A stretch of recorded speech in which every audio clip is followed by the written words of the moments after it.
What's up, guys? So I want to talk about failure today, that dreadful word, For the longest time of my life, from early childhood all the way up to young adulthood, I was scared of failure. I hated it. I felt so disappointed whenever I would fail. And it was because I had the wrong idea about it. I think many of you have the wrong idea about failure. We take it so personal whenever we fail. At least I did. I was very hard on myself. I was my biggest critic. And most people are like that, so just keep that in mind. But failure, it's a beautiful thing, actually. Failure is how we learn, it's how we grow. It's a sign that we need to change something to be successful. It's just a warning sign. It can happen to us hundreds and thousands of times, maybe even more. Think about the most powerful, the richest people in this world, the most successful people, the most well-minded people. These people failed hundreds, if not thousands of times to get to where they are today. The difference between them and us is how they respond to it.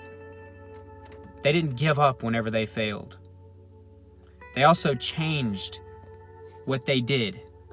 They didn't do the same thing over and over again. See, doing the same thing over and over again, expecting different results. I know you've heard the definition, but that's the definition of insanity. Don't do the same thing over and over every time you fail. And also, don't give up whenever you fail. It's necessary.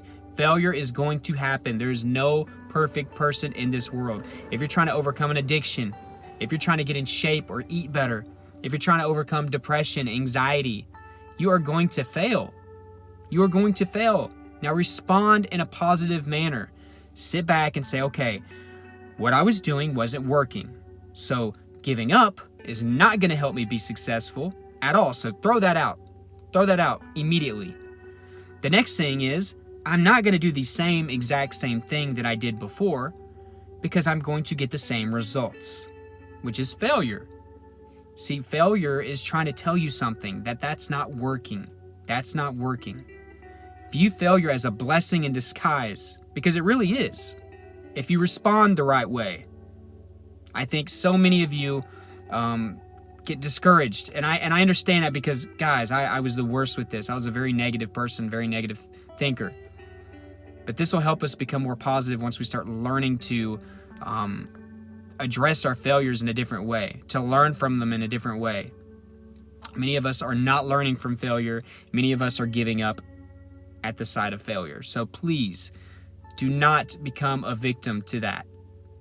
Learn from your failures. Change it up, mix it up in whatever you're trying to do, and you can become successful at whatever you're trying to accomplish. And I'm just now really in the past couple years starting to grasp a hold of this, and it's amazing. I've changed my whole thought process on failure, and it also makes me embrace success so much more whenever it actually comes to me. So guys, I hope this message helps some of you. I was kind of all over the place, but I wanted to give you a little bit something different today. I just want you to keep that message in mind. Go ahead and hit that subscribe button. If you haven't, hit that notification bell so you get updates when I put my videos out. Like this video if it meant something to you and you got any value. Leave me a comment down below. Guys, my description has a lot of resources, including my social media, so check it out. I love you guys. Stay positive out there.